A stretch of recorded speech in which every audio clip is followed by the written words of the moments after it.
Well, when I was making my property and theft videos, property theft and taxation videos, one of the people, not a subscriber of mine, I believe a subscriber of Ankatavan, who I had been nominally debating, started a dialogue first in the comments, and then it moved into the personal messaging. And at one point, she, although I don't, it might have been a man, I do know that they were Canadian, but more than that I don't. She or whoever, I brought up, well, listen, we don't know. The common good is a very indefinite thing. It doesn't really exist. We can't look at it and say, oh, well,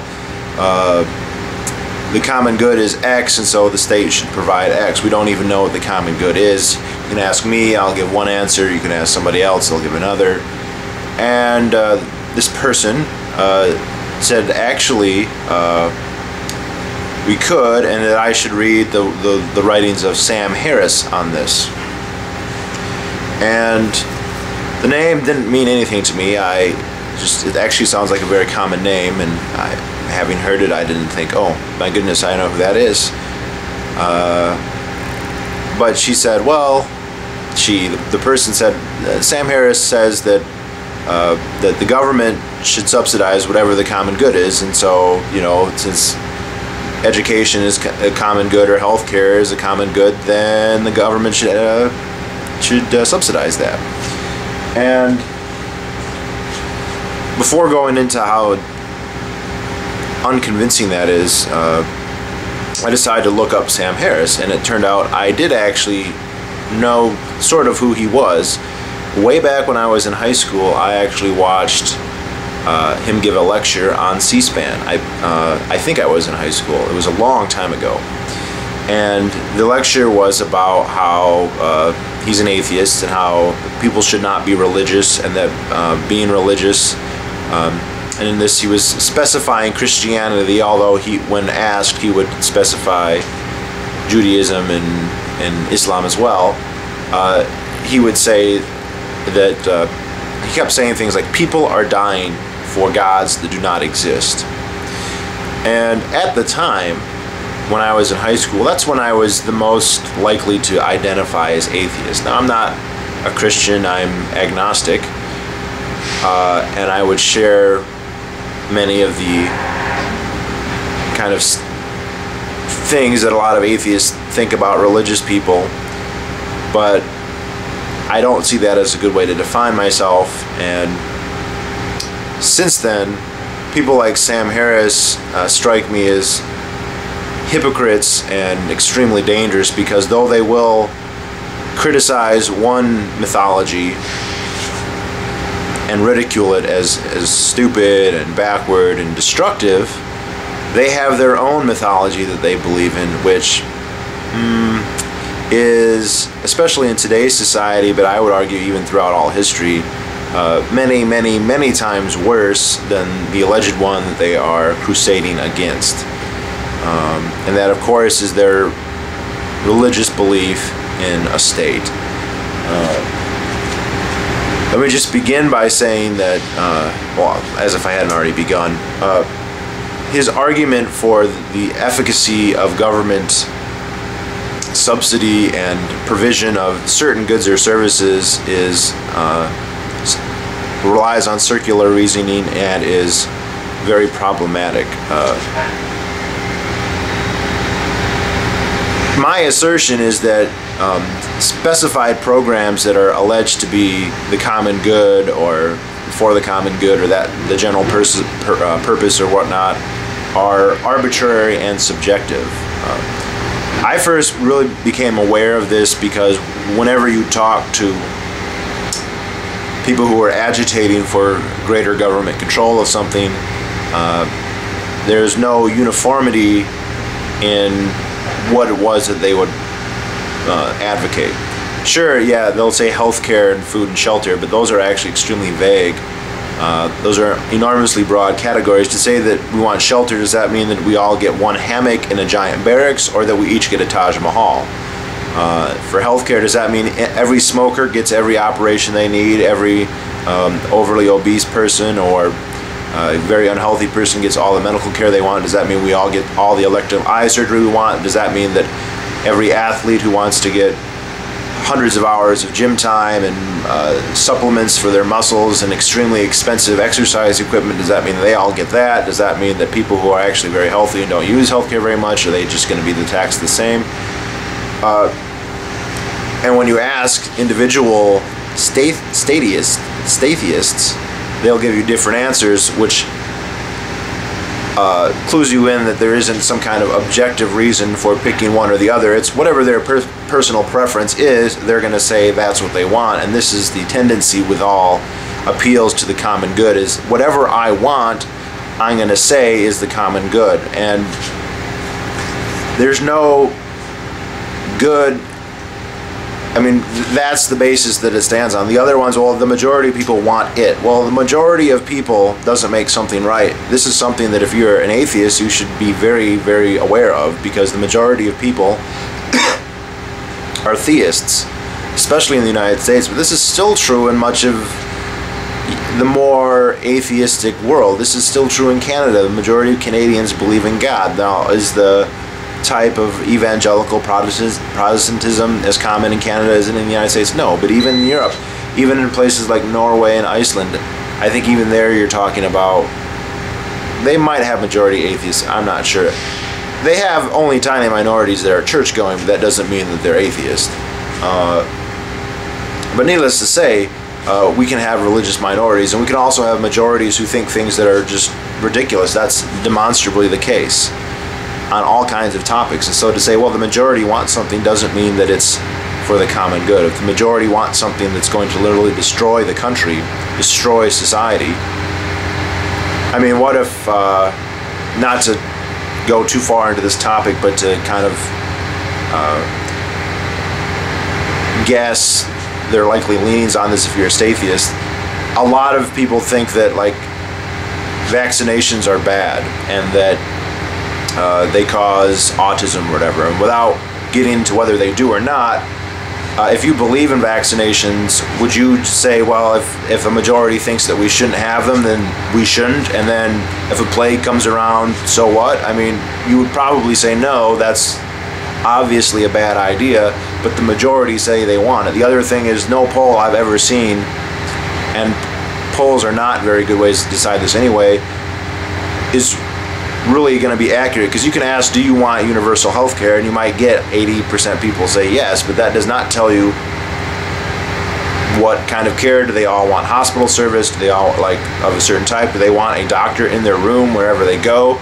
It doesn't tell you any of that stuff. And so a particular system that cannot be based on a majority of people want something, especially something so broad as healthcare. That can't even be said for something much more specific like coffee. Even if we said the majority of people want coffee, what kind, prepared how, in what kind of containers, at what times of day, at what kinds of distribution. Like, even if we had something 1,000 or probably more, like 1,000,000 times more specific, like people want coffee or sugar, that does not lend itself to any particular system. So in effect, the appeal to the common good is completely arbitrary and up to the personal whim of whoever's doing it. The other problem with the argument is that even if we were to assume and grant that there is such a thing as a common good, it does not directly follow then that the government is the institution to fulfill it. Libertarians sometimes, I think, are a little confusing, because there are some libertarians who are utilitarian and who think, look, everything would be better this way, and a lot of libertarians are moralists who just say, look, it's morally wrong to steal, taxes is theft, or whatever. Personally, I agree with both. I kind of got pushed to where I am now because of the moral arguments. However, I actually feel a lot stronger in argumentation on the utilitarian one. So if you say we want health care for everybody, as far as I'm concerned, if you have a free market in healthcare, the quality and quantity of healthcare available is going to increase. The cost and marginal units, as in to everybody else, will decrease. And so any issues we have about availability will resolve themselves in time. And I would say fairly quickly. and that the issues that we have today about lack of availability because it's too expensive can be directly ascribed to government intervention into the market, a departure from libertarian ideals. And that's not exactly, in the case of healthcare especially, that hard of a case to make. We can look, because many of the government policies are explicitly there to raise the cost to consumers.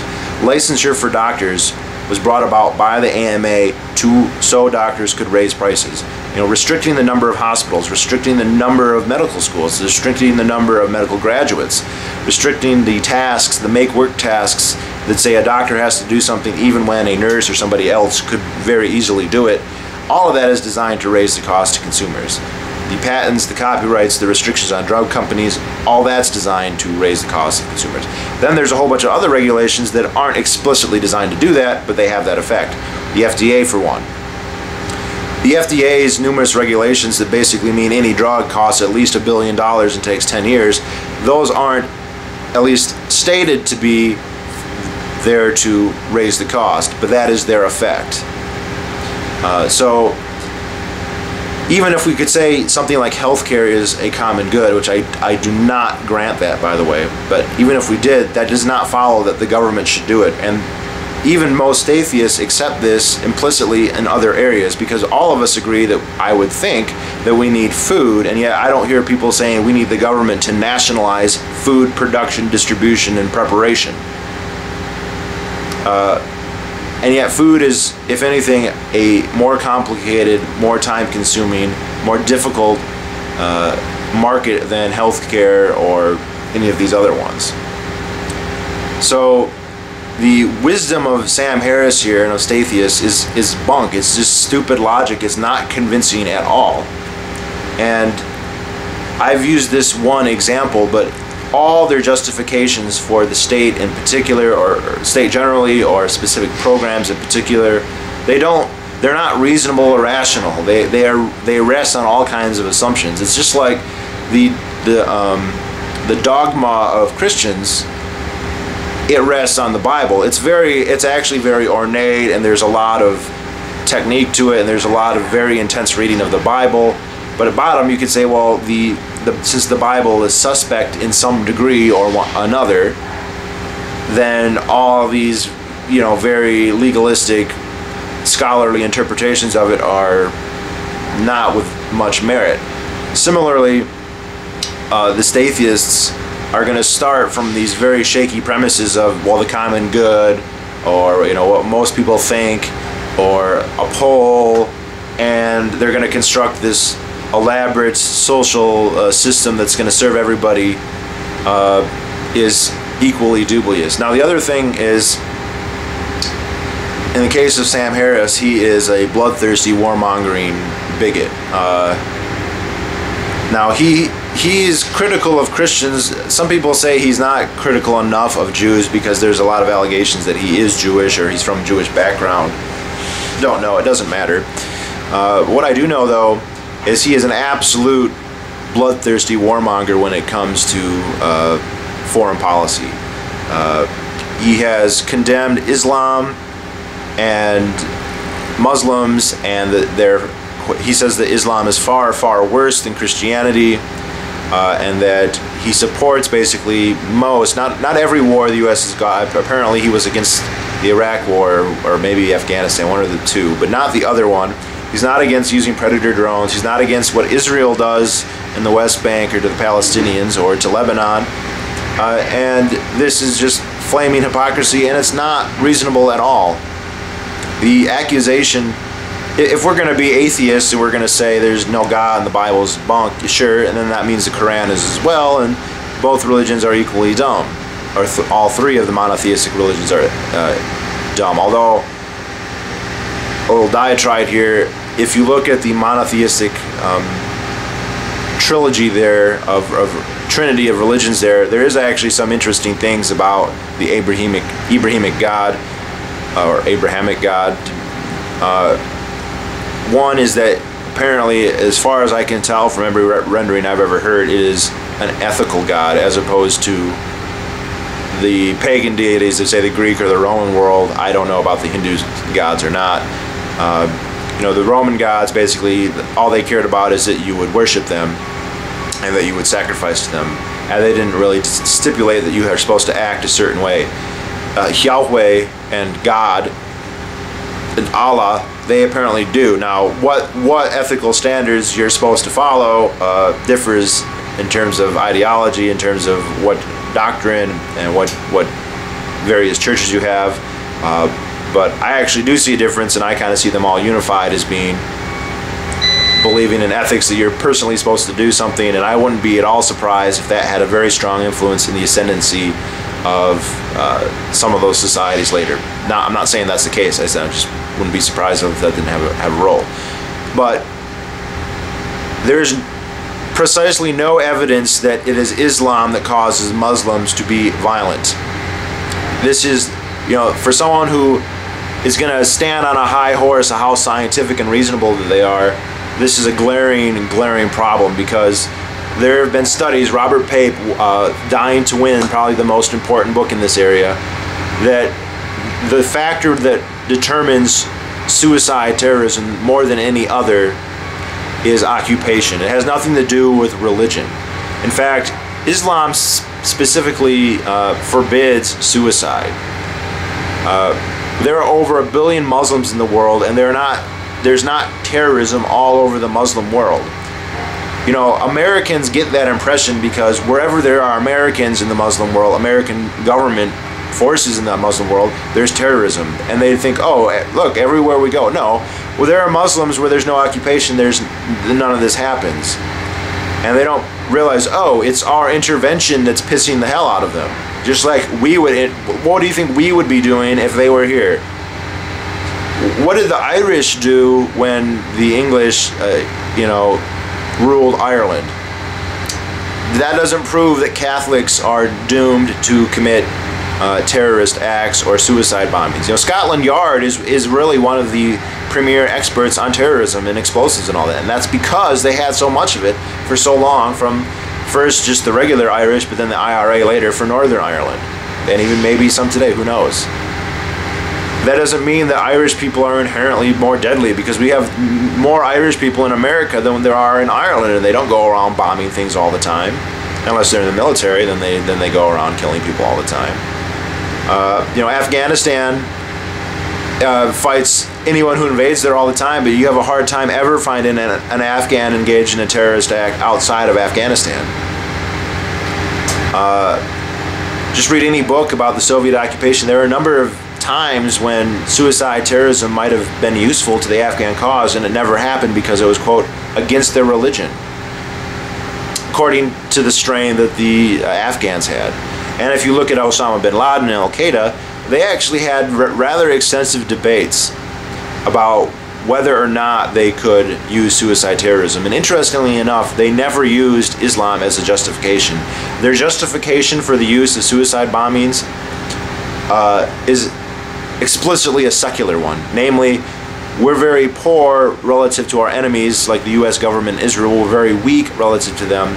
We cannot afford to have aircraft carriers, battleships, predator drones, stealth fighters, Abrams tanks, divisions and divisions of heavily armed, equipped soldiers with top-of-the-line gear and body armor and helmets and blah, blah, blah. We can't afford any of that.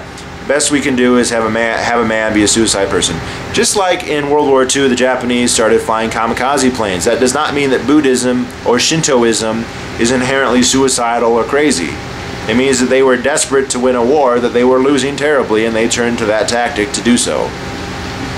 That's what it means. And Sam Harris, for all of his pretension to be, rational and all that, just glosses over all of that, doesn't even show any indication that he's aware that it exists, and he favors a bloodbath, basically. A bloodbath that's going to cause more of the problems that he, associates with Islam. Now, if you're a religious person and your religion is Islam, then that is going to that is going to shade how you act, no question. Just like if you're Christian, if you're a Christian and you commit terrorist acts, you're going to probably have a crucifix or a cross, and you're going to pray to Jesus and all that. But that doesn't mean that the religion is what's causing you to do it. And if we go back through history, I remember from his speech which is probably on YouTube. I've never looked. It was a long time ago that I saw this. He was giving a lecture, if anyone wants to try and find it, to a group of quote-unquote liberal Christians, I believe in California. I mean, their pastor or whatever characterized them as this, and as liberal Christians. And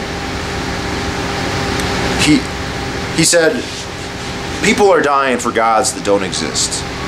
Well, maybe, but people are definitely dying for states that do exist. And I would argue that all these really horrible things that people like to point out that religion did, I'm not against saying, yeah, obviously the Catholic Church had something to do with the Inquisition, and yeah, the Catholic Church and the Protestant Church had something to do with the 30 Years' War. But it's fucking retarded not to say, oh, well, at least half of that equation is the government. You know, it was the Spanish monarchy that made the Inquisition happen, and they had their own reasons for doing it that didn't necessarily have everything to do with the Bible. So at the very least, they made it happen. It wasn't like the priests went out with guns and stuff and found people they thought were really Jews or really Muslims who were pretending to be Christians. The Spanish government did that. And the Spanish government had reasons for doing that, even in addition to the fact that Isabella and Ferdinand were themselves very devout Catholics. 30 Years' War is a political struggle, you know, and the self-interest of the monarchs who got involved in that defies a strict doctrinal schism between religious ideologues. It's definitely a case of states fighting each other, and yes, it's colored by religion, but Sam Harris has no accounting of that. It's just religion is there. It's a religious war. I mean, even if we were to accept that, I mean, I've never heard anyone say that the Nazis were religious, that the communists were religious, or that the Americans are religious, and yet we butcher more people than those relatively minor affairs were. So, but I think it's false to just give them a pass and say, yeah, that's the religion, but that has nothing to do with states. So, atheists are just annoying as hell because they think they're so smart because they don't believe in God. Oh wow, you're a genius. But then they come up with these stupid rationales about the common good or whatever, advocating things like, you know, universal health care or war.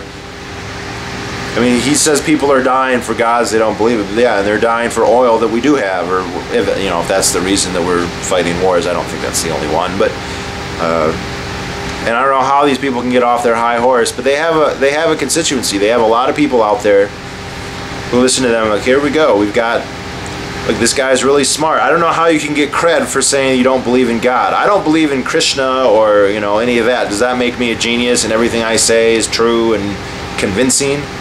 No, hardly.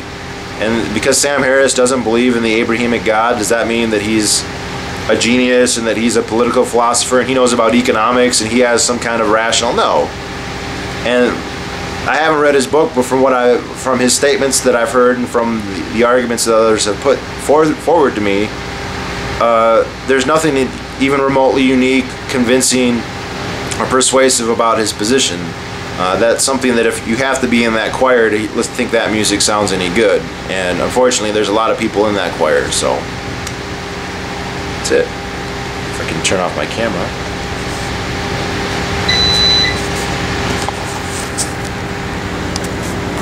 Go. See you later.